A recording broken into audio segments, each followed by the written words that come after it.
Hello everyone, today I'll be ranking all 5 Ghostbusters movies. Now, I've been watching these since I was a kid. There will be no spoilers in this one for anyone who hasn't seen Frozen Empire, the newest film. I'm excited to rank all of these. I've been watching them since I was little, like I said, and I'm very excited that there's still new ones coming out so I can actually do these rankings. It's pretty fun, you know? And like I said in my Ghostbusters Frozen Empire review, a lot of people think it's weird that Ghostbusters, like this goofy extended SNL skit, basically comedy, like not actually SNL skit, but basically SNL skit comedy of a movie, has built into this big franchise that people are like treating like it's like revered and like super epic and lore heavy. But I don't really care. It's still a lot of fun. The comedy's still on point. The emotions are still on point. I'm really liking them. So, without further ado, let's get into things. And number 5, Ghostbusters 2016, also known as Woman Ghostbusters and Ghostbusters Answer the Call. Now, my big thing is I don't think this movie is that bad. I think it's a decent, solid comedy. You know, I appreciate it for the fact that it's trying to take the Ghostbusters movies, just trying to be a comedy. I just think the issue here is it's just like a bad mix of like improv that has its moments and a script that has its moments, but none of it fully meshes together that well into a greater overall, stronger story.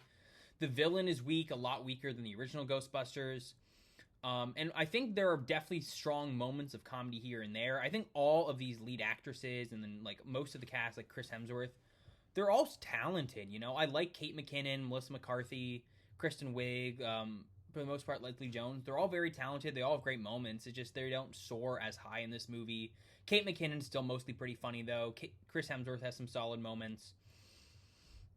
The visual effects are still pretty solid, and there's definitely some epic, fun moments in the third act. It's a weaker movie than all the others for sure. I just don't think it's horrendous like others do. I mean, I watch it and I'm like, okay, this is kind of funny, even if it's not like amazing. But you know, solid time. I would put at number 4 Ghostbusters 2 from 1989. They just do the original again, but weaker, you know, a little less interesting. And it's not a bad film. It's just like take the original Ghostbusters and just do it exactly the same again. It's not as fresh, not as strong. The cast is clearly still having fun, but not as much fun. Third act is pretty cool, but not as cool, not as iconic. I still enjoy some of the expanded roles for characters like Annie Potts' Janine Melnich. Rick Moranis is in this a bit more, and that's pretty fun. I like the role of the baby that he plays into it, and all the slime, and the Statue of Liberty is still awesome. It's just not as iconic as the first one. And number 3, Ghostbusters Frozen Empire. This movie has a lot of things going on, too many plot lines, too many characters, a fairly messy script, and the pacing is very, very off. But the comedy's still strong, the cast is still funny, the third act is still a good mix of epic and kind of scary. It expands on the lore, which is pretty cool, and it's just a good, solid, fun time, you know? You don't go into this movie expecting a masterpiece, but you go in, you're like, oh, I just watched the Ghostbusters movie, I had popcorn, I had my drink, I was in the theater, it was fun, and that's how I feel about it.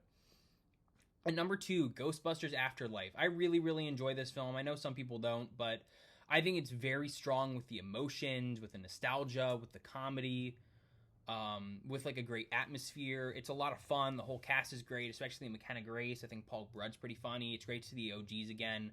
I think it's a very strong and emotional tribute to Harold Ramis, and the plot is so focused in, building up to that good emotional end scene, that it all works really, really well for me, and I think it's just a fun, solid, strong Ghostbusters movie. But number 1, of course, Ghostbusters from 1984.